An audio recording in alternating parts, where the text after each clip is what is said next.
Piga kama unamaanisha bwana. Asante. Can sit down.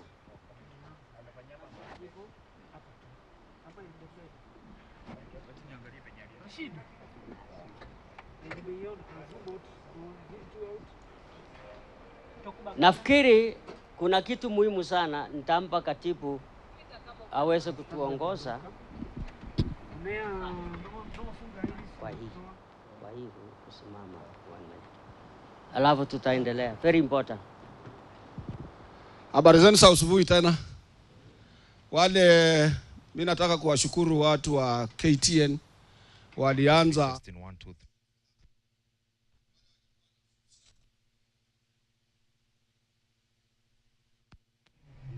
Testing mic 1 2 3.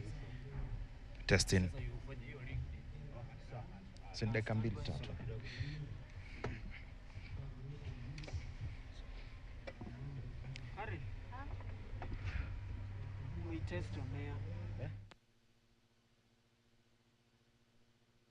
Walisema ni dakika moja. Kumbuka mtu mimi nimekuwa na yeye zaidi ya miaka 30. Lakini unaambiwa unapoondoka hata kama ulikuwa great namna gani. Sijui ni kwa maana ile aliondoka wenye kutengeneza ako kanjia hawakufikiria mambo mengine ili mtu kulingana na uzito yake. Anapatiwa tu dakika chache. Bali kwa vile sasa hiyo ni universal, tumpe tu dakika moja kumkumbuka huyo mzee Raja Mondi, former chairman general wenu na former general secretary wa printing union.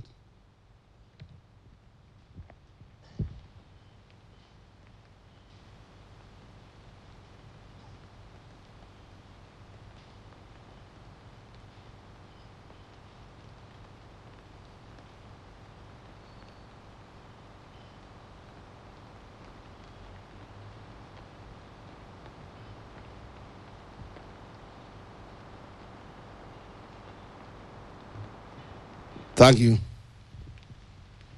Asante. Daktari General Francis Atoli, of course, opening the meeting with shop stewards, also known as officials of the various unions under the Central Organization of Trade Unions, COTU. Today, COTU is having that meeting with shop stewards, of course, in preparedness of the 59th International Labor Day celebrations that will be held on the 1st of May at Uhuru Gardens. Now, this meeting, of course, happens annually and comes just a few weeks to Labor Day. And this meeting is, of course, to set the agenda for the Labor Day celebrations that will be themed with advanced information technology training to drive Kenya's digital economy. And several issues are expected to be raised today regarding that, including social justice, general wage increment, decent work for all, among others. And so right now, we are seeing various COTU officials addressing the various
doesn't make sense, I will move somewhere else. Ninasema leo nataka kabla watu wachaongea, nyinyi watu tatu useme kuna kitu nataka katibu mkuu aseme kwa mambo yetu. Si mnaelewa vile tunafanya? Does it make sense? Does it make sense? Nataka tuongee bwana, nyinyi ni wanajeshi. Now, who can be the first person kusema katibu, tafadhali, this is a very important thing, nataka uweke katika ile speech yake. Hii maswali itakuja baadaye. Tumezoea maswali, lakini let's give proposal. Tuko pamoja? So, who can be the first?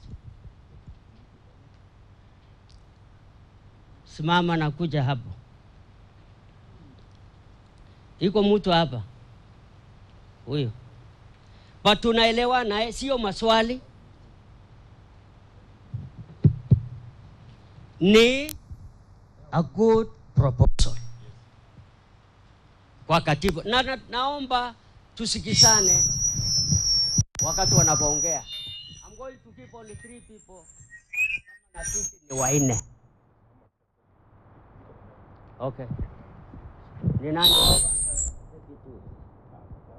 Yeah. Shop stewards, hamjambo. Katibu wote, tukiwa na katibu wetu mkubwa na Francis Atwoli. Mimi naitwa Douglas Nyongesa, nikiwa Deputy Chief Shop Steward kutoka katika union yetu ya mabawabu, na nikiwa nafanya katika kampuni ya SGA. Katibu, imekuwa ni miaka mingi wakati wanatangaza mambo ya increment. Pale kwa increment unapata kwanza wanatuandikia sisi, wanasema watchman ile payment. Na mnavyojua sisi tulitolewa jina ya watchman, tunaitwa security officers. Hapo kwa wage bill unapata katika kitengo cha ulinzi tuko na vitengo tofauti. Tuko na madereva, tuko na mtu anaitwa dog handler. Hasa mimi nimekuwa dog handler kwa miaka yote hadi leo hii. Unapata tuko na watu ambao wanaitwa inspectors ama supervisors, lakini katika hiyo wage bill hakuna mahali wako captured. Unapoenda kuuliza huyu jamaa ambaye anatembea na umbwa usiku mzima au mchana mzima, je, basic yake ni gani? Hana basic yoyote pale. Umbwa ina cost more than 100,000. Huyu mtu anapewa basic sawa sawa na ule jamaa mwingine ambaye atembei na umbwa. Umbwa iko na lots of infections. Yeye anatumia pesa mingi kutunza afya yake kuliko ule jamaa ambaye hatumii umbwa. Dereva vile vile anapogongesha gari au gari inapopata accident analipishwa zile spare parts, ili hali yeye hana basic pale. Kuna mtu anaitwa car commander, kuna mtu anaitwa crew. Katika kitengo chetu cha ulinzi hawaangaliwi. Katibu, tunaomba wakati wage bill inatangazwa, please wakapche hizo vitengo zetu, tutakuwa tumesaidika. Asanteni. Omba tafadhali shorten please. Bwana Yesu asifiwe. Katibu, all protocols observed. Ninakuomba katibu, lengo kuu ikifika tarehe 1, please, tumeenda njaa sana, ambia rais atangaze kitu. Mimi kwa majina naitwa Simon Kwemboi Ndiwa, natoka kampuni ya Securex. Na katibu, pia upande wa security, ninaomba ya kwamba utuunge mkono. Sisi hatutaki mambo ya percent, unga mkono private sector 30,000. Asante. Jambo nyinyi wote.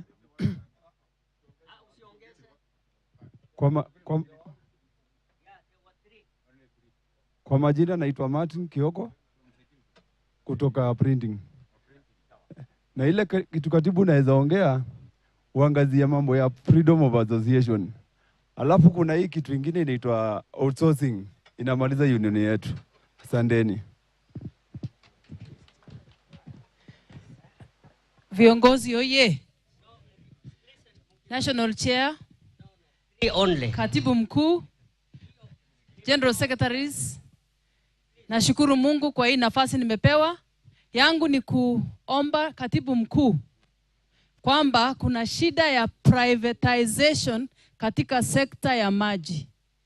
Iko shida kwa sababu itakuwa ni ngumu wananchi wetu kupata maji na italeta loss of jobs katika sekta ya maji. Katika hiyo bill ambayo iko Senate sahi na imepita bunge tayari, ina propose ya kwamba maji itaenda kwa mikono ya watu private.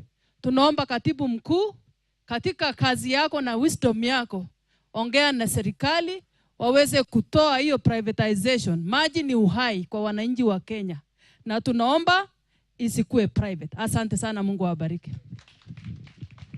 Katibu Mkuu, kwa majina naitwa James Cheptrim, Branch Secretary at River Kitengela Branch, EBZ. Ile shida tuko nayo huko EBZ ni mambo ya maji.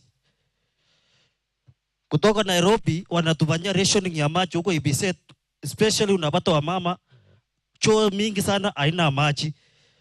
So tuna expect kuongea hiyo kwa first priority kwa sababu ya mambo ya maji ya EBZ wanafanya rationing.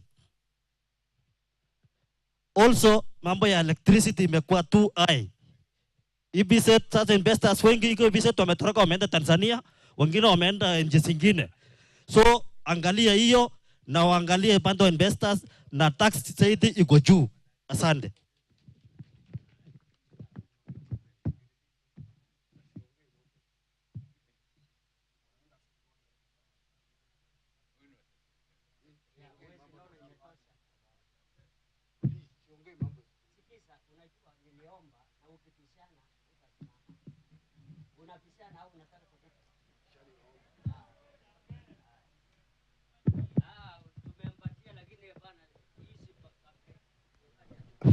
Yangu ni tofauti, si ya security. Yangu bana atoli samani na biganga kalele akiona mfanyakazi na finywa. Leo wangapi hapa nakubali ya usilevi? Nana nakubali ya usilevi? Hii serikali ya sasa natukata pesa na nguvu bana atoli. Tunataka ututetee tusikate usilevi. Angalia mimi ni mzee. Mimi ni mzee. Natoka mali huyu natoka. Roba Duba. Mimi natoka mali Roba Duba yuko nyuma yangu natoka. Tunatoka na yeye mali moja. Kusema kweli kama mimi nakata wa hotelevi, tabata nyumba siku gani? Kwa hivyo hii serikali ya sasa nafinya sisi, naomba bana hoteli usinyamaze. Uende umwambie hii serikali isikate sisi hotelevi. Asante sana.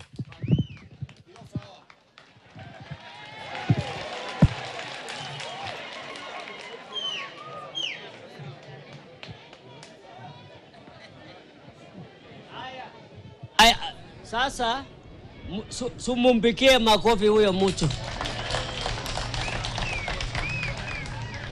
Niliona juzi akiongea huko kwa mapawapo pia. Si ulikuwa na yeye? Ndugu yake, okay.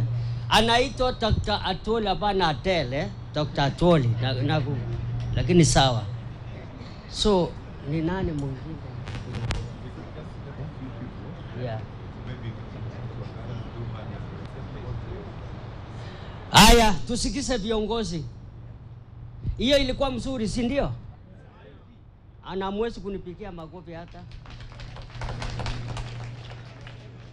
Na katibu sumumpigia makofi ndio achukue sasa. Wacha ni kuna Profesa Wangara kutoka naito wapi huko Western. No. Yeye ni mtu ya sukari. Mumias ya. Na makampuni kubwa kubwa. Takeka kidogo kidogo. Yeah. Yeye pia anatusaidia kwa demarcation ya unions ili usiingie kwa boundary ya mtu mwingine. Ilikuwa ika hapa moja mzuri. Haya. Katibu mkuu ndugu Francis Atwoli, mwenyekiti, viongozi wa wafanyakazi na shop stewards, hamjambo. Hali ya weather sio nzuri, lakini tutazungumza mambo machache sana. Kwanza nawakaribisha Labor Day, mkuje kama mmejipanga vizuri na maandishi yenu sawa sawa, na kila kampuni, hatutaki kampuni zingine kukuja kwa demonstration na huku wamefungia wafanyakazi wao kuingia kwa union. Wasitumie nafasi hiyo kumarket vitu zao na wamezuia wafanyakazi kuingia kwa union. Kwa hivyo kila kampuni ambayo inakuja na demonstration, kiongozi wawe ni shop stewards mbele, wamebeba bendera ya chama, ndio kampuni iwe nyuma. Si ndio? Haya, la pili, nataka kukusia mambo ya demarcation. Umeambiwa mimi ni chairman wa demarcation. Tuna shida moja na viongozi sisi, nikiwa mmoja wao. Uchaguzi unapofika, wafanyakazi wanachagua viongozi wao. Kuna wengine ambao walikuwa viongozi wanapoteza viti. Wakipoteza viti, kenye kinafuata ni kuanza kurecruit wafanyakazi kutoka kwa union hii kupeleka kwa union nyingine. Hiyo mtindo muache. Unapoteza leo, kesho utarudi kwa uongozi. Usifikirie umepoteza na imeisha hivyo. Kwa hivyo tukae kwa vyama vyetu, tujenge vyama vyetu, tusiwe watu wa kutangatanga. Tajiri anateka advantage. Kwa sababu ukifurukisha wafanyakazi, kitu anafanya ni kusema ya kwamba hatambui union yenye ilikuwa na recognition na yeye, anasema wafanyakazi wamehama. Anawacha wafanyakazi ndio wanabaki kwa hewa. Tafadhali tujihadhari na hilo jambo, na tutasiti kufanya vyama vyetu siwe na nguvu, viongozi wenu wawatetee ili tupate CBA. Na kwa viongozi wenzangu, tafadhali tusiwe watu wa kuwa viongozi na hatukamilishi ile inayotakikana. Kuhakikisha CBA umenegotiate, kuhakikisha unatetea wafanyakazi na cases zao, kuhakikisha kila jambo linaendelea ili wafanyakazi wasikutoroke. Yangu ni hayo, na Mungu azidi kuwabariki. Asanteni sana. Haya. Now, kuna wawili peke yake, dakika mbili. Kwa sababu ya mvua. Now, katibu, lazima hii watu kesho wataanza kunipika vita. Wacha wasalami, wale wako wasimame tu, alafu waangue mbili peke yake. Si general secretaries. Yes. Au na wakubwa. Tuanzie huko. Yeah. Simameni tu, alafu nasema China. Alafu hiyo ingine.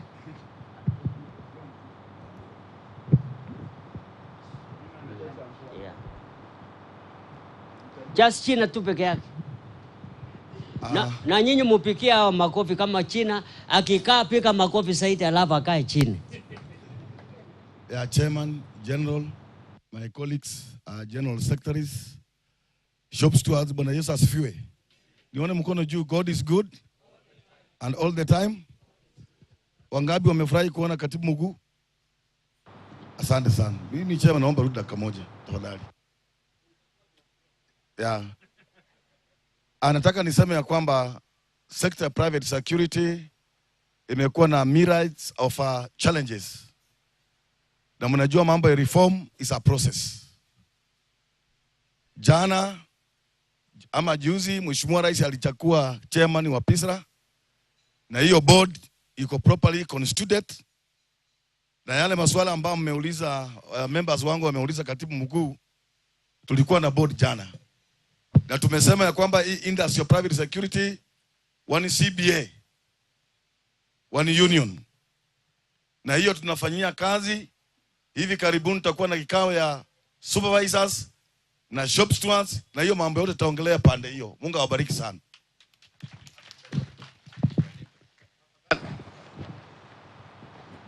The chairman. Tafadhali just introduce yourself. Mvua itatupiga hapa.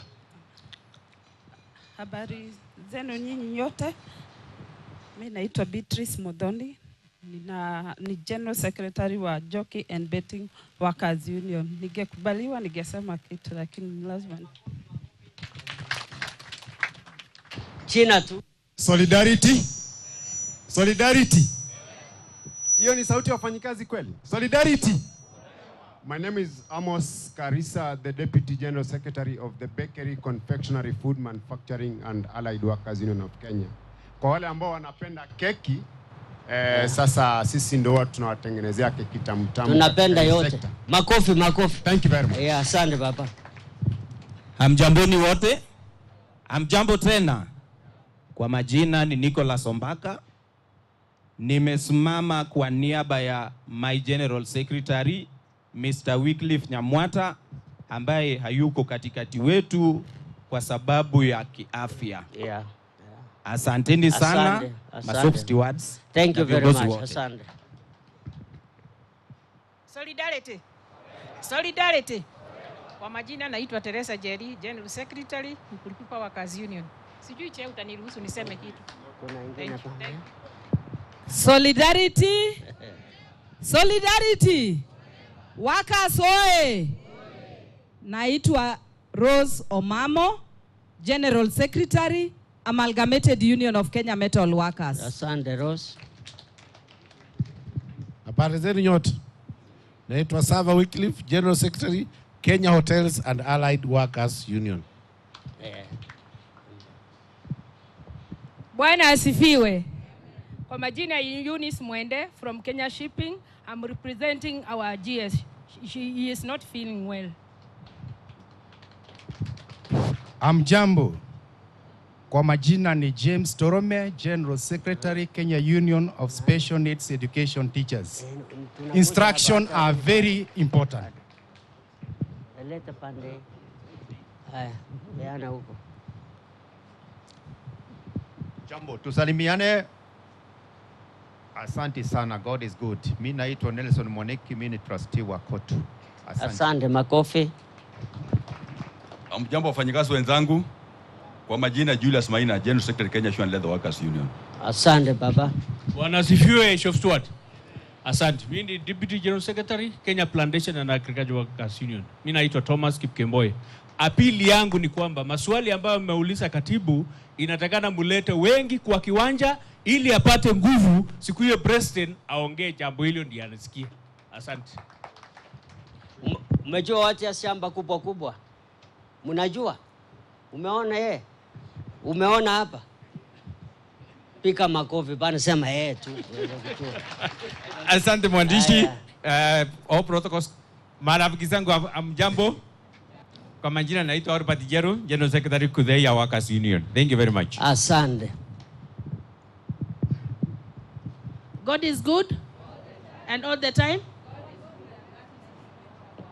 Mbona muitiki? Hata kama ni baridi tuko sawa.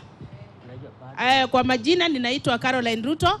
Mimi ni Second Assistant Secretary General COTU na natoka chama cha Ketau. Hiyo ni ya stima ya umeme. Karibuni COTU.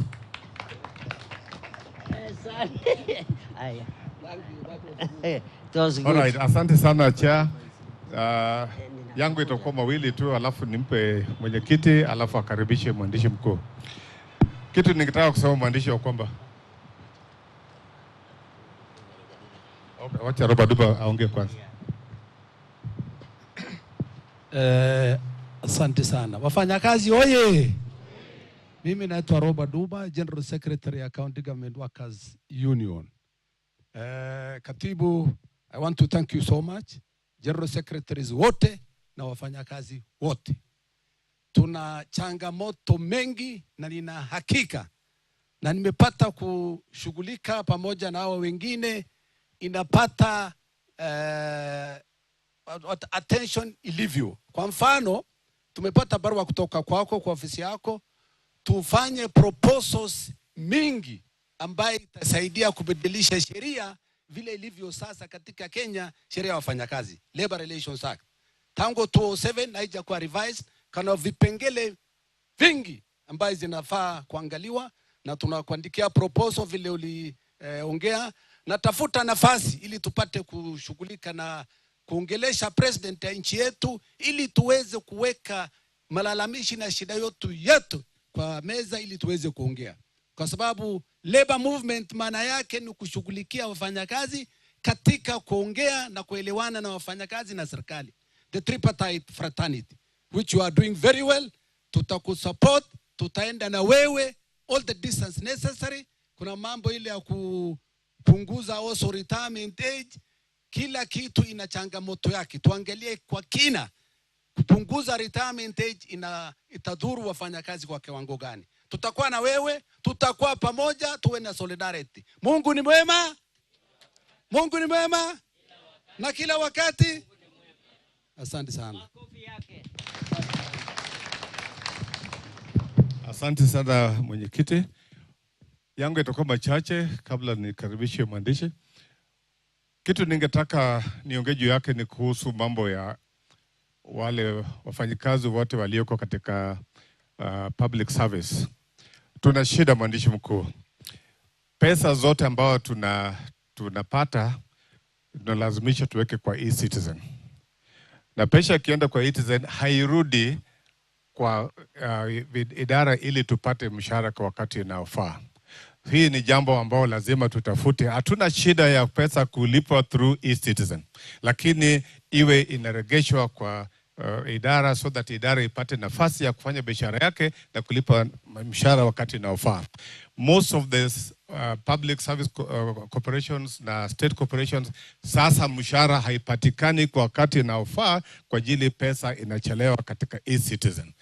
Naomba treasury wafanye juhudi ili within 24 hours hiyo pesa irudi, watu walipe mshahara kwa njia inayofaa, ili watu walipe mshahara yao wakati inatakiwa, walipe house rent, walipe shule, wapate nafasi ya nauli na wapate nafasi ya kulipa school fees. Kwa hayo mengi na kuficha, wacha nimpe chair akaribishe mwandishi mkuu aongee na nyinyi. Makofi kwa deputy. Umekuwa very precise. So wenzangu, kwanza katibu, kwa sababu tutakaribisha wewe sasa. Now ile shida ya EPZ katibu na kiwanda zingine iko mambo ya corruption ya maji. Na wamama wakienda kwa toilet hakuna maji. Na hiyo mwenye akili au mwenye masikio anajua ni ngumu sana kuoperate bila maji. Kwa hivyo kuna shida huko. That is why people wanaondoka. Na wakiondoka tutakosa kazi. Alafu hata hiyo vitu deputy anasema hii citizen ni mzuri, lakini sasa tabu ni ya kwamba hata kwa shule ni shida. Zamani sisi tulisoma na marakwe, nasoma na kuni. So I don't know how you can change into kulipa citizen. I don't know. Kwa hivyo ni shida. Angalia hiyo. Ya mwisho, katibu, kuna watu wengine wana inaita social media. Wanaita nini Njeri? Siku ngine katibu amekuwa hospitali, siku ngine nilikuwa hospitali. Watu wanaweka propaganda. Shop steward ni muhimu sana. Si ni kiongozi yetu. Tuko na kiongozi mwingine kweli? Iko. Sasa baba mwingine ameenda Afrika. Unajua? Sasa baba ila amepaki ni nani? Muniambie, sikumu sana mimi.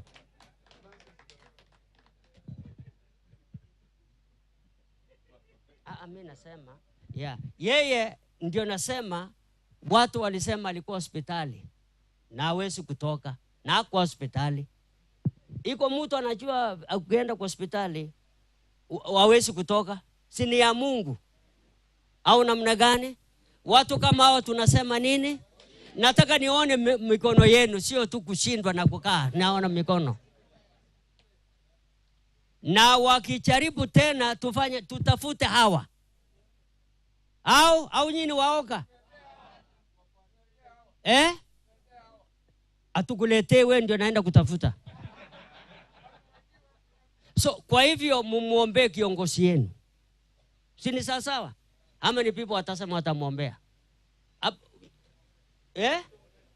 Munamuombea? Are you sure? Are you sure? Bas. Hii watu ya miti sijui kama wanaona. Wamesikia? Kwa hivyo tuweke makofi kwa Mheshimiwa Daktari Francis. 1 Hapana. Moja. Pili. Simama kidogo, simama bwana. Moja.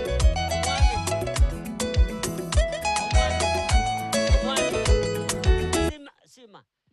Tunataka, si ndio? Saila nakuja tunapika vigelekele. We have only 1 liter kwa labor movement, isn't it? Mwambie jirani kama kuna mwingine angoje.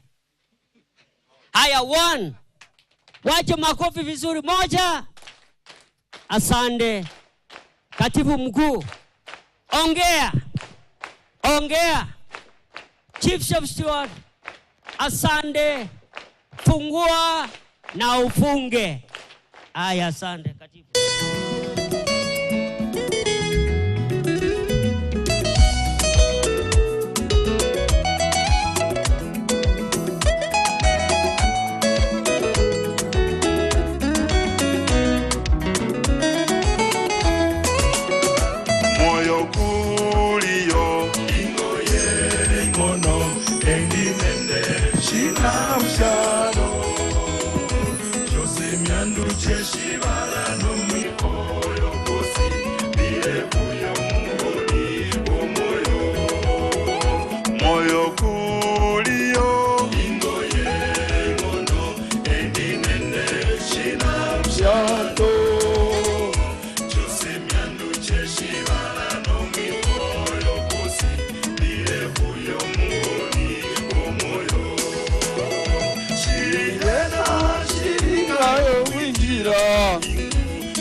That's okay.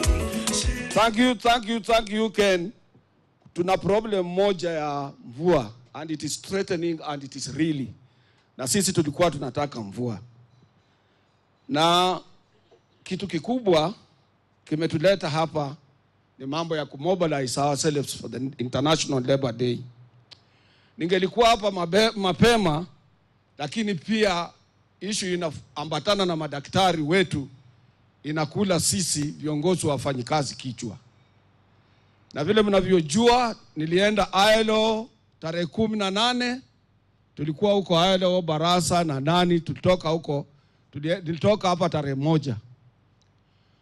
Kufika huko tumemaliza mkutano wa huko, na eneo hili tarehe 6 mpaka tarehe 8 mwezi wa Februari, Wangara na Barasa waliturepresent kule Dar es Salaam kwa ajili tuna uchaguzi wetu wa International Labour Organization Governing Body tarehe 10 June. Na mimi nimefanya sana zaidi ya miaka ngapi Barasa, from 2008 nilichukua kwa mganda, na nikienda kila wakati wananichagua, na hii ni kitu inataka irotate katika region. Na nilikuwa nimesema tujaribu ndugu zetu wa Tanzania kwa ajili nimeleta maendeleo, nimeleta mabadiliko katika ILO, nimeleta hii kitu sasa mnasikia inaitwa coalition, Global Coalition for Social Justice, ambayo component of decent work, ile mnasikia kazi mzuri inaingia hapo ndani. Nimeleta the first African kwa Director General of International Labour Organization. Hiyo ni kazi mingi, hata ukienda huko wanasema hiyo mtu alifanywa kampeni na Atwoli. So nikasema hivyo iende, lakini hapo walipokwenda huko wenzetu katika eneo hili wakakataa. Wakasema mzee Atwoli ndio moving diary ama library ama data yetu ya information ya wafanyikazi katika this region.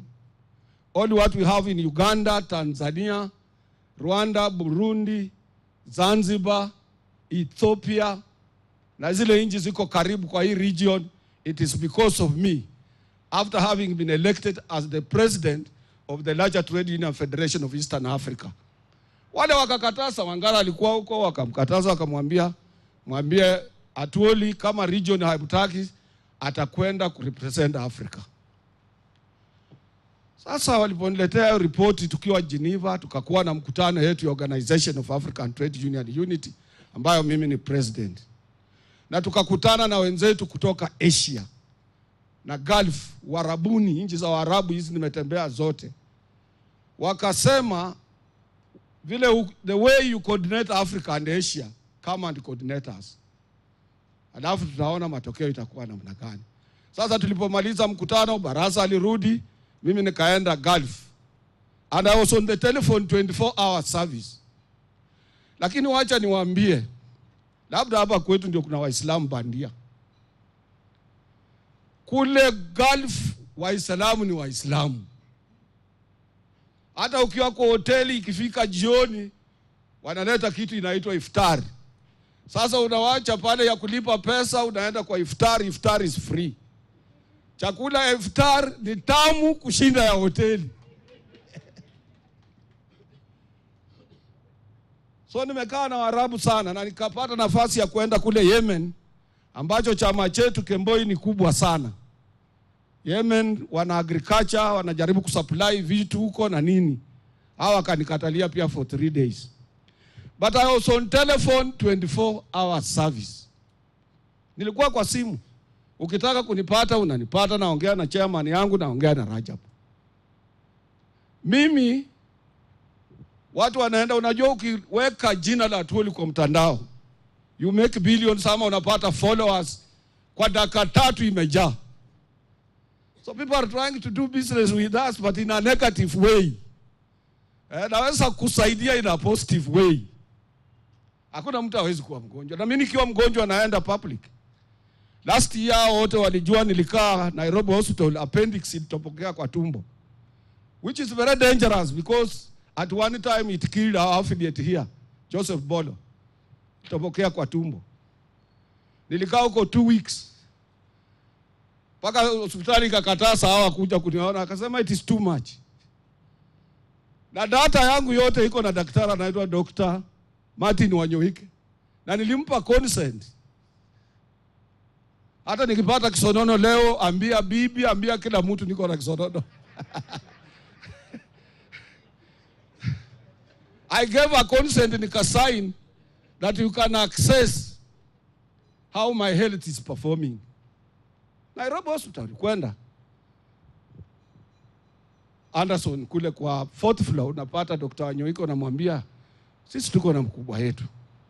Tena tunasikia ni kama anatafuta uchaguzi mwingine katika hilo. Hii mtu bado yuko na nguvu. Anasema kweli alitupatia consent. Unataka kujua area gani? Kama ni kifua ama unataka kujua area general. General atakupa 70 because ya miaka ama 80%. Lakini atakwambia na kuanga na ka element fulani, akikuja hapa tunampa dawa ya kwenda kula. Because it can't be 100% at these ages, ndio. So hakuna kitu tunaficha, na mambo ya propaganda ni kitu ya kawaida. But then also mnataka mjue hapa, these are leaders. Even if I dropped dead right now here, how what they can do, including my sister and him msichana Carol Ruto, they can do what I can do. Nimemexpose, atajua madirisha yote kule Island. Ben is up to the task. That is why I attached Ben kwa mgomo ya madaktari ikiwa nje. Na hii usubuhi nimechelewa kwa ajili ya mgomo ya madaktari. Watu wanasema why Atwoli is not talking. Wakati walipiga general secretary, I was the first person before I left to issue statement. But we are consulting. I have been in touch with the minister this morning. Tena ndio malize, ndio nataka kuwa in touch na chama.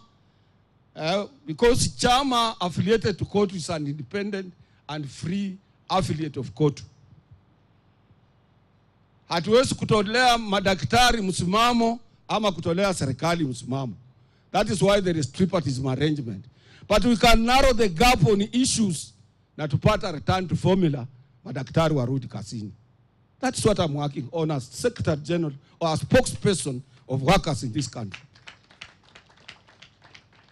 Na hii Labor Day ambayo tunaenda ni 138 Labor Day since 1st of May in 1886 hypermarket kule America watu walianza kupigania haki ya wafanyikazi. So utaona watu wanaandika vitu vingi kwa magazeti, what are we going to celebrate, what do we have to celebrate. You can celebrate both successes and failures. Hata nyinyi nasikianga wakati mwaka mpya mnaanza mnatoa azimio, nitanunua gari, sijui nitajenga nini. Ikifika December 31st hiyo vitu hujafulfill. Na lazima siku ya tarehe 1 January uwe na ka holiday ukunywe kitu yako, ucelebrate mwaka Mungu alikufikisha sawa. The purpose of Labor Day is to re-examine how have we performed since we had last Labor Day last. That is why na ni siku yetu. And it's an international day. Na watu walipigania wakikufa kutafuta siku hii. Kwa hivyo ni juu yenu, najua, sisi tunajua sana upanzi wa maisha, ama how cost of living has been. Mnaona hao watu walikuwa hapa wakiuliza maswali. Watu 3, 4. Yule mtu aliuliza swali, yule mtu alisema maneno iliniingia, alikuwa ile mzee. Yule mzee Muislamu. Huyo ndiye alisema habari ya kazi yangu. To agitate on a general issue and of policy matter that concerns a worker. Hizo zingine sijui mimi natembea na umbwa, sijui nafanya nini. Katika mimi nilikupa union. Kwa CBA yako uliweka wapi?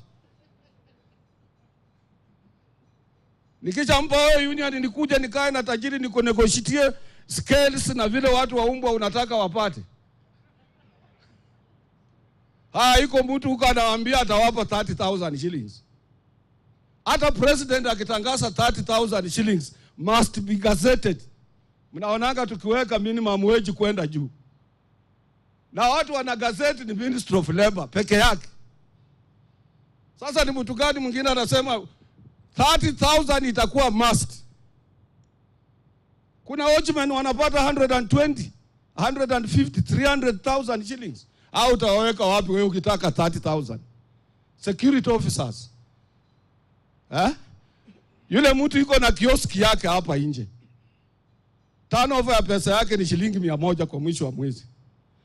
Amekubaliana na mwenzake amsaidie kulinda hapo for 20,000 which is above ile basic katika hiyo industry. Utafukuza yeye kwa union kwa ajili yeye analipa mfanyikazi 20,000, wewe unataka 30,000. Chanzi sana. So ni lazima mketi chini, tuliwapa union. Wacha hiyo mtu anaitwa Fazuli na mimi nani anaweza futa mwingine. It's me who can sack him. Me I can sack him. Yeye hawezi futa mimi. Hiyo organization ni kubwa inaweza kufuta minister. Who is Fazuli compared to a minister? Msidanganywe jipu, na mimi naambia wewe Andabwa watanyang'anya wewe chama. Mtu anaita watu ujui. Anakaa kwa kiti, wewe unapatiwa unakaa pale. Baadaye anakupa 1,000,000 gawia members wako. Why are you surrendering your members? Haikukuwa rahisi sisi kupatia hiyo chama. It was not easy. If you have a problem, come here, we'll assist you. Sisi ndio tunashikilia leadership ya hizi union zote. Na tukikupatia mama na hakuna kitu kinatoka ndani, tutampa mama mwingine.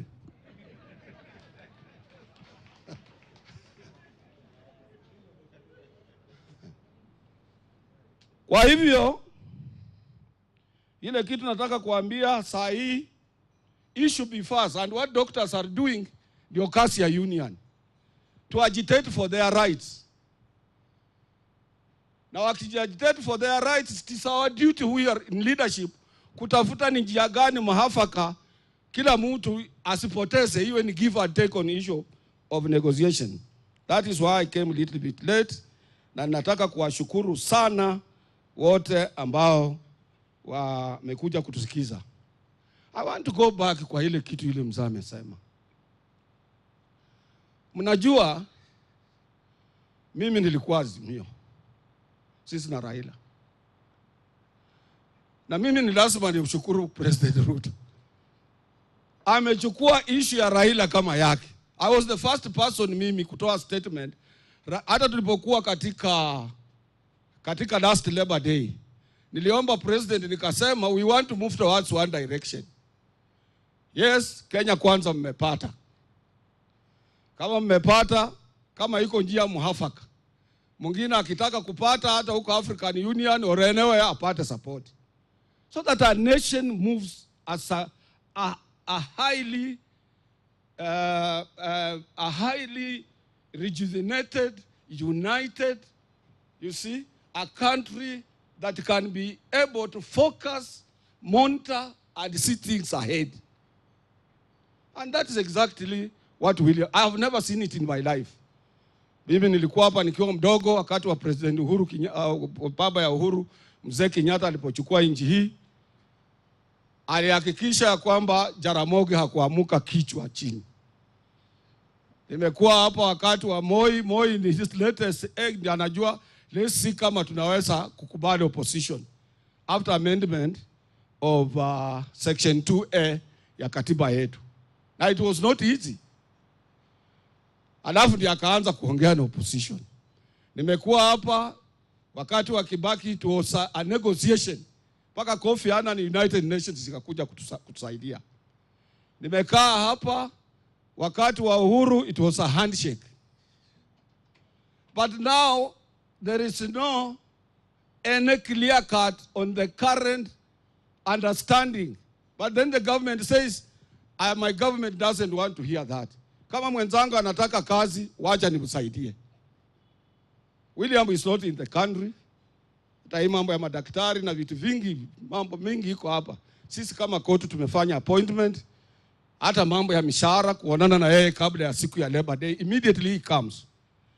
But he's doing a noble job of making sure that he comes from a state that is unified, focused, and it has people with foresight thinking irrespective of their political differences. Hiyo ndio inji tunataka sisi. Hata ukiingia hapa kwangu ukiwa kwa opposition, nisiseme wewe ni mtu opposition. Na ile issue ilikuwa rest na ile mzee ya housing levy. Na zingine zitakuja hata kodi. Kodi nakubaliana na watu wetu hapa, tulitengeneza hapa, hata tukasoma siku ya Labor Day. Matajiri hawalipi kodi ya serikali. Tulitoa wakati wa Weru, ndio watu wakaanza kulipa kodi. COTU did it. Tukaendelea hivyo, watu hawalipi kodi. Na tukasema one day there will be a government that will compel people to pay taxes. Kama watu hawalipi taxes, infrastructure inakuwa shida, vitu vingine vinakuwa na problem. Sisi katika manifesto yetu kama Azimio tulikuwa tumesema tutapeana housing. Na hiyo issue ilikuwa pushed na hawa tukiwa Serena. Sisi ndio tulimpa Raila tukasema wafanyikazi wetu wengi cannot afford paying rents. Landlords wanaongeza bei usiku na mchana. Tunataka government ikiingia, sisi tulikuwa tuna rely, maybe there will be budget allocation for that. Ama watafute mbinu zingine wajengee affordable housing kwa wafanyikazi wetu. We had that in manifesto. Kenya kwanza walikuwa nayo kwa manifesto yao pia. When you have something in manifesto, you have your own way of implementing it. Wakatafuta njia yao ya kuimplement.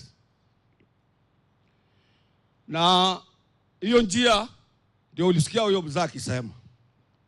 But what we made sure, because sasa they are having teething problem kama a fund. Na tukawaambia because pesa nyingi zitatoka kwa wafanyikazi. Now we must be represented on that board. Saa hii wako na Ivasha na Ernest Nadome hayuko hapa, my assistant, yeye yuko huko. Ili hakikishe all those segments of payment sisi hatufinywi. Lazima hakikishe. Ama haziumizi mfanyikazi. Ama what will be the end results? Utaendelea kulipa namna hivyo, mwisho kutakuwaje? But the program we support. Na pia tujue kama kutakuwa Siku ya last Labor Day niliita president. After luncheon alitupata kule KICC. And he explained it to all general secretaries. Na nimeambia hivi if he created any departure from the explanation we had, kama alichange vitu vingine ndani, mulete, because we are having a meeting with him kabla ya Labor Day. The main purpose ya mkutano wetu na yeye ni ya kwamba last year sisi tuliuliza general wage increase. Hatukuuliza minimum. Because since 2022 akiingia kwa serikali, uchumi ilikuwa mbaya sana. Na everybody was hit. Hata uwe kwa ofisi gani, uwe na CBA au na CBA. In 1972, Mzee Kenyatta alitangaza general wage increase to cover everybody. Sisi tuna CBA, tuna CBS. Minimum wage haisaidii sisi. Huwa tunapigania wale watu wengine wa chini wa nje, ili wakikuja juu, sisi tuna build our CBS from there. Ama wale watu wanaturepresent katika wages council. Na hawa watu mnaona kwa magazeti kila saa kwa social media, they are not members of the union. Wana incite nyinyi. Wanasema your leaders are doing nothing. Kemboi tumerenew CBS ngapi katika plantation?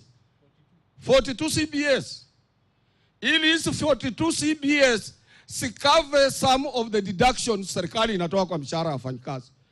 Yaba CBA. Na ukiangalia watu wote, they are busy with their CBS. Our authority and power is in 2 documents: recognition agreement and collective bargaining agreement. Hapo ndio unataka kujifungia. Hata nikienda kuongea pale Uhuru Park, mambo inahusu CBA. Baadaye labor, because we registered with the ministry, it advised government, these people have got a CBA. Why don't they put what they are asking in their CBAs? Ukiwa na problem ya negotiation, unakuja hapa tunakutafutia expert. Because the world is changing fast. Sometimes we might not be able to move as fast as where the world is going now. Tulikuwa na zile teknolojia za zamani, zile za polytechnic technology, kupiga randa, kupiga nini. Tukatoka hapo polepole, tukatukuja kwa easy communication era. Wao tulikuwa na teleprinters, telexes and so on. Tukatoka hapo, tukaingia half both. A half year ya zamani and the new one to come, ambao waliita unlock system. Pali inatoka inakuwa driven by modern automatic equipment. Ikifika kwako is unlock. Hiyo tumetoka huko, tukaingia kwa computerized era. Pali watu wanatumia computer. Na hizo computer, they are not as modern as what we have now. Because they are not smart and they are not digital. Sasa tumetoka huko, tumeingia to the really digital world, which has introduced digital economy or e-platform or platform economy or e-commerce or economy, electronic economy driven by electronic. Sasa, what it has created is the most dangerous one. Because the modern technology in the later artificial intelligence coupled with plastic biology. Unaweza kutengeneza mtu, unampa chip, unamweka ndani, unampa program ya kufanya kazi for a week or for a day, na ataenda vile yuko program. Na ukimwambia maneno anasikia. Mwambia usubuhi nipate chai, kila kitu iko kwa meza utaipata. Ukimaliza usafishe vitu uende, atafanya hivyo. Huyo mtu sio mgonjwa aende hospitali, aendi mgomo, aulize overtime, afanye nini. That's where the world is going. So as we move, we need also to look into those aspects. And particularly when it comes to modern collective bargaining. We must have smart people in the office. We must expose our people to IT, information technology. If you don't have those people, there are a lot of young men from the university. Employ them, train them to match the current world economic trend. Ndio mtakuwa relevant. Otherwise, we are going to be irrelevant. So I just wanted to tell you that as we celebrate Labor Day this year, we will repeat. Na yule msichana yangu economist anasema the minimum, if it were to be general wage increase, it will be 26.3 or something around there. Ambayo inaweza kama itaenda kwa everybody. We want to see kama negotiation tutaenda na serikali.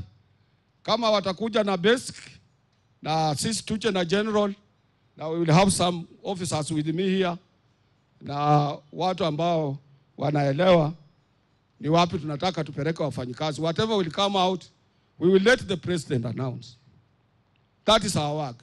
But more importantly, muje kwa wingi. Ndio tunaweza ongea maneno ya e-citizen. Okwara anaongea hapa. Hizi pesa tutapanga. Ndio tutaongea maneno ya housing. Kama mmekuja kwa wingi. Mambo ya housing levy. Na ndio tunaweza ongea what will be our benefits after hiyo. Na ndio tutaongea juu ya matajiri. Because vile unasikia Chebia anasema kule, matajiri wanataka tu kitu kidogo akimbie Kenya. Because they are not paying taxes and they are making money. But now currently government is narrowing down on them. Kama government hapana correct some of these other things to attract both foreign and indirect investments, wataenda. Barasa, wapi Barasa? Tulikuwa na mkutano gani ile tulilonja hapa economic paper yetu? What was the date? 24th of February.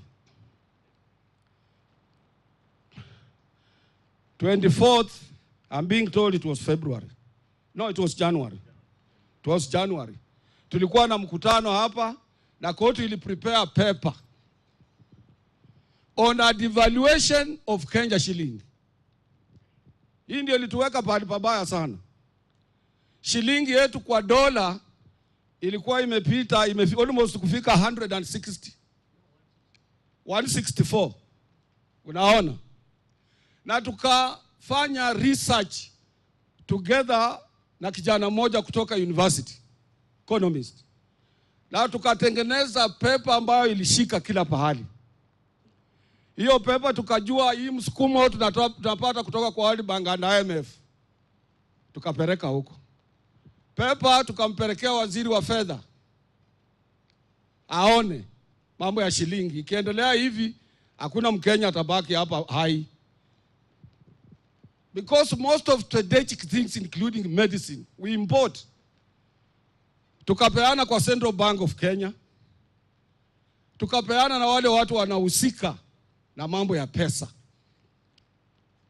Na nikaambia hapa watu, the press was there. Mkiangalia clips zenu watu wa press mtaona. Nikawaambia the devaluation of our shilling does not reflect the true economic performance on the ground. Kenya has huge informal economy, and our informal economy drives formal economy. Naona hii watu wa vioski wa nini hii wanapeleka mabilioni ya pesa kwa bangi na chondo. Na serikali ikimonta hizo pesa haiwezi kujua na haiwezi kudip our economy iende tu chini namna hivyo. We don't depend on the actual daily monitored economic activities.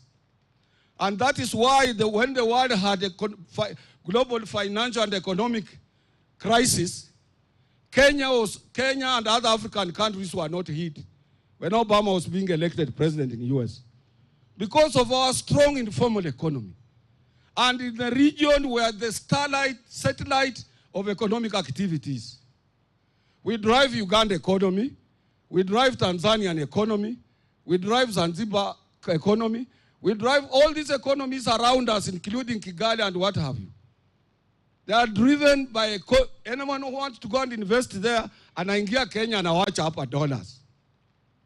The money they use in Sudan, South Sudan, Darfur, yote hiyo pesa inawekwa hapa, watu wanaenda kufanya economic feasibility studies before they come here. So you cannot just wake up from the wrong side of your bed. Unasema oh, shilingi ya Kenya iko devalued. When we said that na tukapeana hiyo makaratasi na tukaambia serikali consult here, consult here, consult here. From that date, the following day, shilingi ilianza kuimprove up to date. And I want to appeal to our economists, and I had appealed to them. They must not leave that trend. Washikilie hapo, because pesa za kigeni ndio zinafanya nchi na survive. Na hapo ndipo tulipokuwa. Na pia hii ni maneno nyinyi mnataka kujua. Kwa sababu watu wanasema oh, sasa Atuoli ameingia kwa serikali amefanya nini? COTU is not affiliate of government. It's not even a department. Lakini wakati serikali ilikuja, we protect you people. Now to protect you, we need their police, we need their services, we need everything. We cannot go solo. Na kulingana na tripartism arrangement set from International Labour Organization to here, government on issues of labor, it works under tripartism arrangement. Tatu, that is employer, workers, and government through Ministry of Labor. So hatuwezi kurani, hatuwezi kuwa tunaenda Geneva. The Geneva delegation every June like this June will be led by government minister. Kwa hivyo ile mimi sikuwa natafuta kiti kwa Azimio. There was lots for workers I was fighting for. Na hao walipitisha wakasema that was a resolution. So I had to go back to the office. Na nikamtangazia nimeenda back office. Na serikali through interested parties na through sisi tukafanya appointment kukutana na mkubwa wa nchi. Tulipokutana na mkubwa wa nchi sikuenda peke yangu, nilienda na hao wote. Kitu ya kwanza tukamrequest aje atupresidie over Labor Day. Akakubali. Kitu ya pili, since we attained independence, no Kenyan president has addressed International Labour Conference in Geneva. Sasa ni sisi uongeanga wanasema hii watu wanaongea vizuri. Where do they come from? Akakuja Geneva na sisi June. Recognizing the request ya hawa. Tukamwambia kitu ya tatu, tutakuwa na conference ya Afrika mzima hapa Nairobi, Safari Park, mwezi wa Novemba. Uje utufungulie. Akakuja akatufungulia. Na nikamwambia hii nchi zingine tunaenda, serikali huwa ina support wageni kama hawa. What are you supporting us with? Your government. Akatuma 10 million shillings kwa hoteli Safari Park. Akatuma president ya hiyo mkutano ambayo tulikuwa nayo Safari Park. Akasema my contribution will be 10 million. Nikasema basi kuja direct to the hotel. Akarudishia nyinyi deni yenu chini Rebecca. Sasa deni ile tuko nayo na president ni ya mwaka hii. Na ndio tunangojea tukae tena tusikizane. Barua amepata, yeye ndio mgeni wetu tarehe 1. Mambo ingine hii kama yule mzee amesema na wengine, policy issues. COTU deals with policy issues. Mimi natoka plantation, huwezi kuja hapa usikie nasema kule plantation tutafinywa hivi tutafanya. Tuna organize na Kemboi. Kama iko Nyapara anasumbua wafanyikazi anaendewa usiku na wafanyikazi. Siwezi kuja kulia hapa. Pole pole tu. Kama mwingine alipelekewa shop steward wetu msichana, anakaa na yeye. Tukadecide rafiki yake mwingine anakuja na bibi kwa bar. Nasema angalia mzana kaanga na huyu msichana. Na ajui mzee huyo iso innocent, lakini yeye anasumbua wafanyikazi. Anafagiliwa na ile alilea mpeleka huko bibi yake, na anafagiliwa na nyumbani na mama. Amwambia kumbe wewe unaendanga huko kwa hii maneno. So we deal with them at our own level.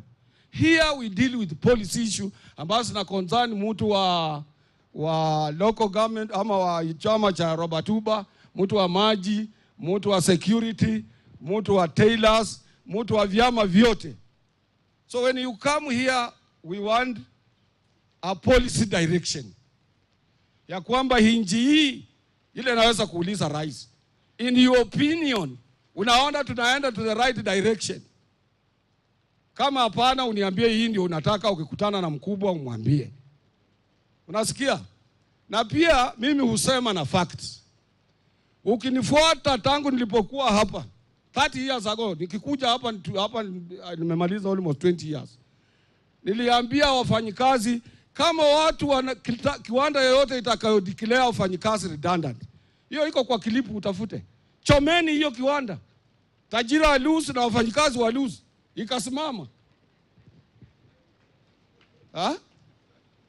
Siwezi kutoka hapa naenda Huisero huko nyumbani kukaa huko saa hii mvua imenyesha kama hii. Na tajiri alibeba pesa ya jasho yangu. Na akaenda kufungua kiwanda pale ingine. Choma. Na wakasimama. They stopped it. Nikasema if there will be a question, let somebody come and ask me. Because njia za redundant ziko wazi mpaka mtu afuate sheria. So what I'm trying to say in brief, mambo yote ambayo inatukabili hawa jamaa wana handle in a positive way. Na inataka umoja, pana propaganda, pana social media, hapana newspapers issue. Kwa hivyo kwa ajili ya mvua, na ndio hiyo imesidi, mimi nataka kuona ukiwa na watu ambao utaleta, mulete watu wengi. Siku hiyo ya tarehe 1 muje kwa wingi. Na sisi na hawa tuko kwa majadiliano. And I'm sure hakuna mtu ajui vile maisha imefinya wa Kenya. Hakuna ile ajui. Hakuna ile ajui. Kwa hivyo tukimaliza mkutano ya pale kwa park, Uhuru Gardens, I'm 100% president respond positively. Na pia kuna waziri mwingine rafiki yangu aliadmit akasema president alikuwa anataka kuongeza nyinyi pesa. Na ni mimi nilimwambia tumeingia kwa nyumba hatujajua nini iko huko. I am apologizing. Mimi na accept apology ya huyo minister because he told me personally. Kwa hivyo wale wenzetu ambao wana mambo mingi atashwishwi juu ya uongozi wetu hapa, nataka kuhakikishia hapa tuko dhabiti. Hizi zote nikiwasomea ni document mzuri sana prepared na sisi ambazo ziko geared towards helping you, including hii. Hii ndio imetusaidia ku strengthen economy. Na unapata muda anatembea huko nje anasema watu wa COTU wanafanya nini. I produce economic paper ambayo inaweza kusaidia serikali kufanya shilingi yetu ipate nguvu, ili mambo ya importation ya vitu vingi vije katika nchi yetu. Badala ya shilingi kudepreciate, ya appreciate. Hapo ndio kiongozi wenu anaangalia. Kwa hivyo nataka kuwashukuru na nitazidi kuwashukuru. Pia kuwashukuru kwa kuja kwa wingi wakati wa mvua. Tuko na final meeting on 28 tarehe 28. 27. Hiyo ndio tutapanga mipango ya kurudi kusherekea hiyo Labor Day kama ile ya last year. Na mambo ya Labor Day vile nimesema, is not only to celebrate successes, even our failures.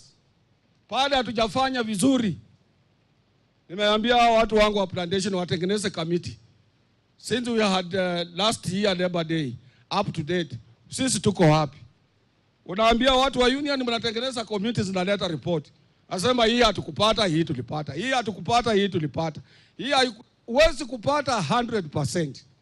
Lakini ukipata kidogo unashukuru. Na pia nashukuru hawa leaders. One of the most important of a trade union is to protect the rights of working men and women. These gentlemen and ladies have tried. Hakuna kesi zile tulikuwa tunapata hapo zinakuja tumefutwa watu 200, tumefutwa watu gapi, tuna shida gani? Hao wamejaribu. Now when you see labor movement is quiet, it has sound leadership. Kama hakuna sound leadership, watu watapiga kelele kwa hiyo union. Mtu hawezi kubali kukatiwa pesa zake na union haifanyi kazi. Mnasikia hiyo maneno? Kama si kusipochunga, those your members will go away. So I want to appeal you gentlemen to continue doing what you are doing. You have our total support to protect hawa watu wetu. Na pia kuhakikisha kwamba kama kesi ya industrial court inaenda. Ukitaka usaidizi, we have lawyers here. Tuna lawyers hapa wa kusaidia. Ukitaka evidence ya daktari, mtu aende kwa daktari union haina pesa, we have doctors here that we can consult. So that you go to industrial court with a concrete case that you will be able to win. Na hiyo ndio kazi yetu kama viongozi wafanyikazi. Pana propaganda. Pana propaganda. Kazi ya kweli na kitu inaweza kufanyika. Na kupata nduru kutoka kwa tajiri nyinyi mnajua sio rahisi. Even 1% nimemaliza almost 6 months nikifight na watu wa Taita Sisal. Kwa percent moja kwenda kwa mfanyikazi 6 months fighting. Tulikubaliana juzi nilipoingia ndio walipigia nikasema take my percentage. Na wanatengeneza CBA kutoa kwa tajiri percent moja. Na hiyo percent tulikuwa tunataka tuongeze kwa hizo zingine ndio tupate kwa miaka 2 tukipiga mtu mfanyikazi ataenda na kitu mzuri. And that is our work gentlemen. Kama mngelikuwa mnapata utapata negative reports kutoka kwangu, Atuele amefanya nini, amefanya hii na ile. Wakati nilitaka mama mdogo niliwatangazia. Because nyinyi ndio watu wangu mnanilipa mshahara. Na nyinyi ndio mtaangalia nitapata wapi bahari ya kupeleka kwa mama mdogo. I announced to you here. Na kwa magazeti na kila kitu watu wakajua. Hakuna kitu ya siri kwangu. Na mimi ni wenu. Na simu yangu mko nayo. Hata nikiwa Ulaya natumia simu ya hapa. Ukisikia propaganda ya watu wanaotaka kutengeneza pesa wakitumia jina yangu, just call me. Mimi nikasema wangelikuja Nairobi Hospital last year between September, niliingia September 16 nikatoka October 3rd. Ndio wangelisema hii mtu hawezi pona huyu. Because appendix unakula kupitia hapa. And I have never reached that stage. Na tuko na madaktari tutaangalia. Siku ile daktari hata atani advise don't go to Labor Day. Utaona Kwaro. Utaona Kinadome ama utaona sister yangu Karo. They will lead you. Reverend Chebi utamuona. Rebecca yuko. Tuko na Robert Duba. These are all leaders wanakaa hapa hao. You will see them. Hata ndio utakuja. Kuna Rosso Mamo. Hiyo conference tulikuwa nayo last year imechagua Rosso Mamo kuwa vice president wa Africa. Atungeli host na tukose kutoka na kiti. So what I'm trying to say is be rest assured there is sound leadership that is consultative. We are consulting both employers, government, and everybody. And if there is anything, I will be the first person to know. Na saa hii ninataka kuambia serikali iliyoko ya William kaa anafanya vitu yake, lakini ana recognize heads of institutions. Sisi ameturecognize kama an authority on industrial relations matters. That is why hiyo kitu inaitwa SHA, Social Health Authority, ilipoanzishwa nilikuwa ng'ambo, nikapata wameuliza hapa CV yangu na akakataa mtu mwingine asikae, kwa hiyo itachukua pesa mingi ya wafanyikazi Atuele akae huko. Alinde vile nililinda pesa ya NSSF. So we are consulting, and the government that is consulting is a good government. And always have told you people, na hii msikie propaganda, it's better to have a bad government than not to have one. Mimi namwambia nyinyi, kwenda kule Haiti sasa, there is no government. Hata president akikuja lazima apelekwe na goons. Mnaona? Ama kwenda kwa nchi nyingi failed states, ziko ambazo hazina serikali kabisa. area hii watu wamejikatia, wanachukua kodi yao na ujui. Kama ulipi unakatwa, unakufa. There is no court. So any government in place is worth 1,000,000 times than another government. And a weak government is more stronger than one strong man. Hiyo ndio kitu mnataka mjue hiyo. So and there are panya route zilitengenezwa. If there is a complaint, which panya route can you follow to address your issues? If I didn't have an authority and experience, would have I come, nimekuja, nimeingilia mambo ya madaktari, nimeongea na minister, we are consulting, because you have given me authority. You are my employers, and you elected me to work for you, and I will do that. Sina biashara ingine, hautaenda kwa kioski hata kwa company upate niko na shares huko. I'm a salaried person kwa pesa yenu. Ni mtu wa mshahara. Hautapata hivyo. Ama upate nimeingia kwa kiwanda yako. Nimekunywa chai na tajiri na bwana Tuele alikuwa hapa. Nikienda kwa hoteli ambazo zinawakilishwa na ndugu zangu hapa, mtu nauliza kwanza ni chief shop steward wa hoteli. Ndio nalipa naye bili yangu na ndiye anabeba mzigo yangu kunipeleka kwa room. Hapana nimepatiwa complimentary. Ama nimepita Kericho huko kwetu nimechukua majani.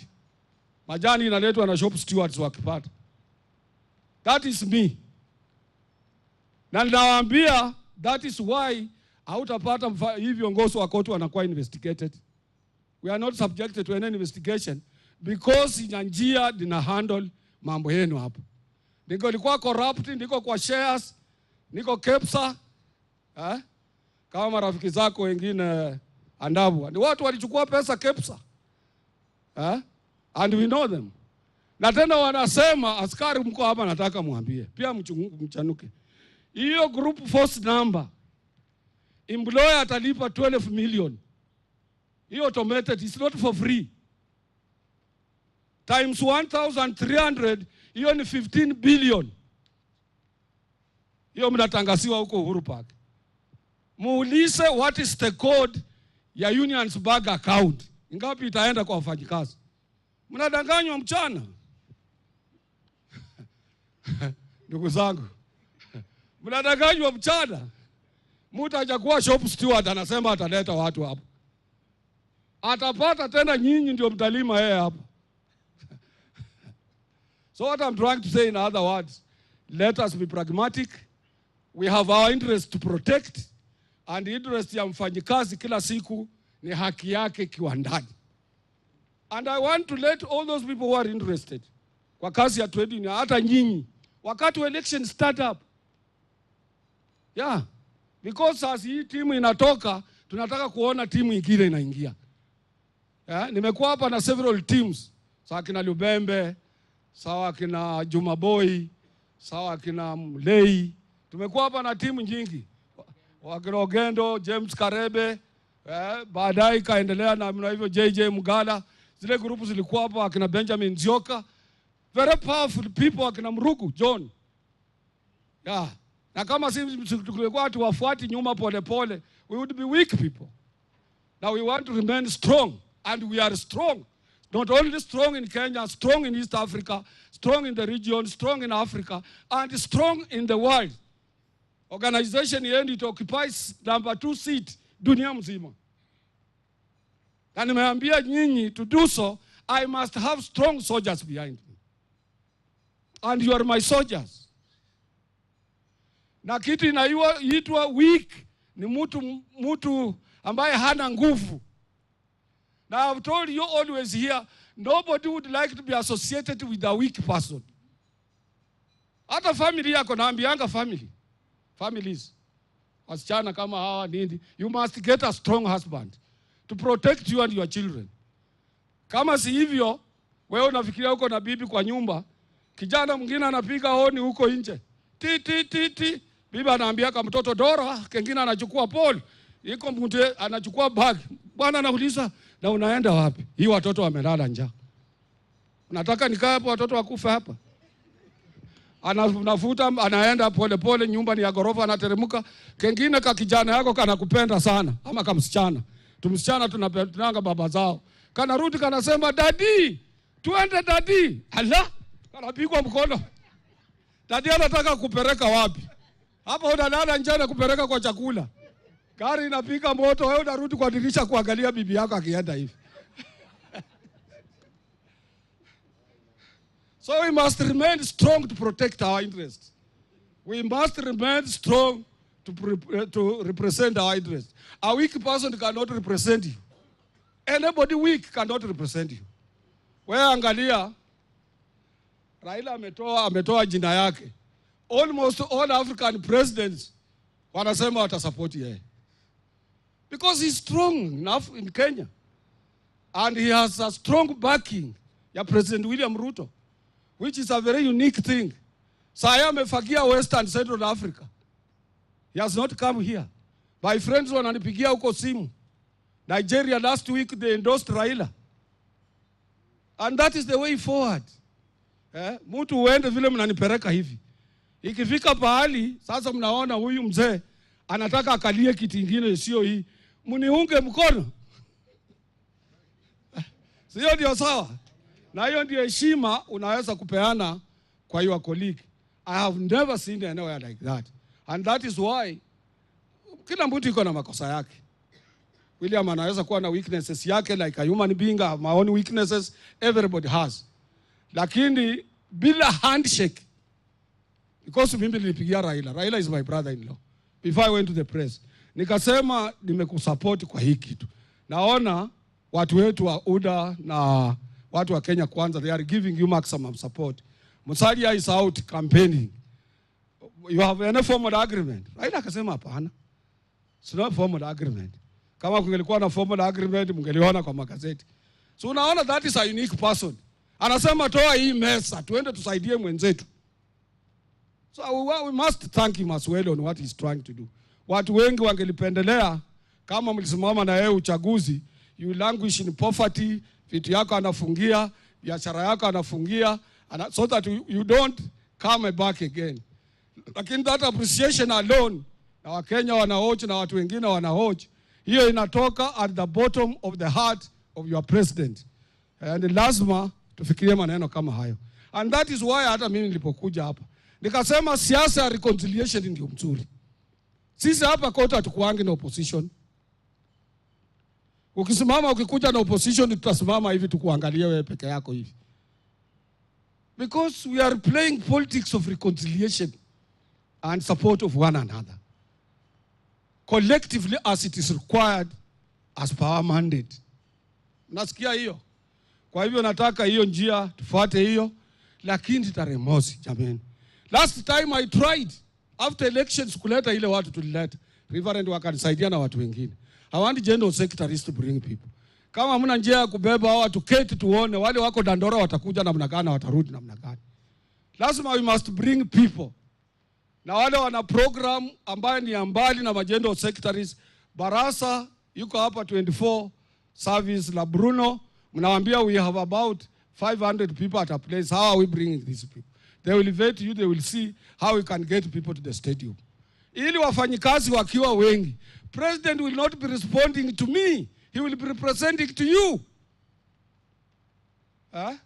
So hiyo ndio kitu nimewauliza, siku hiyo tuwe kwa wingi. Mambo ingine tutaita mkutano yetu ya kawaida ya kusema ya kwamba ni lazima tuwe pamoja, tupendane, tuungane. And I'm alert.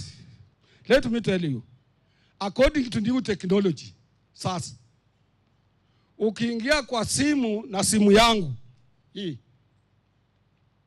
unanitafuta, kama ingii wacha ile ilikuwaga ya kuforward, automatically simu ya Bruno ama ya Barasa inapiga, ina twinkle, namba yako itatokea huko na jina yako, na hao haraka watanitafuta, watasema so and so is online, is looking for you. Sio ile ya kuforward.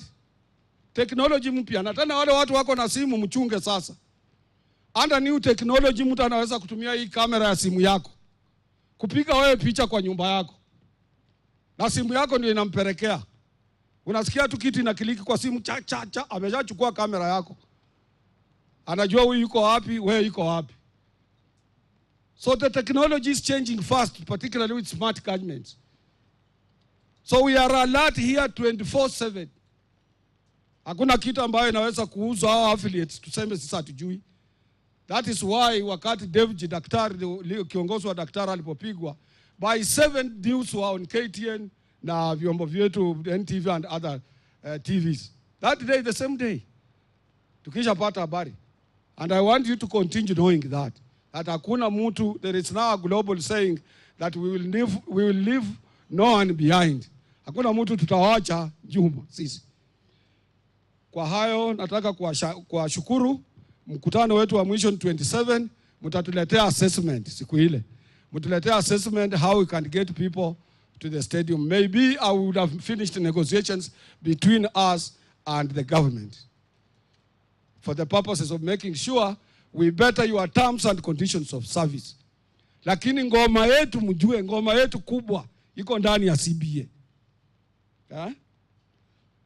Niwaachie hapo, na kama mtu iko na shida yoyote ambayo itakayokuwa ni ya recognition ama ni na pia nataka kuwaomba prepare some of the questions out of my speech and what I have spoken, so that when we meet here on 27th we will have maybe tutakuwa na manyunyu, tutakuwa na session mrefu ya maswali kuuliza tu kidogo kwa yale tunataka, lakini the direction we are taking I have told you. Na kitu kimebaki ni kwenu, mkikuja wengi kwa wingi, then we expect positive results. I thank you very much.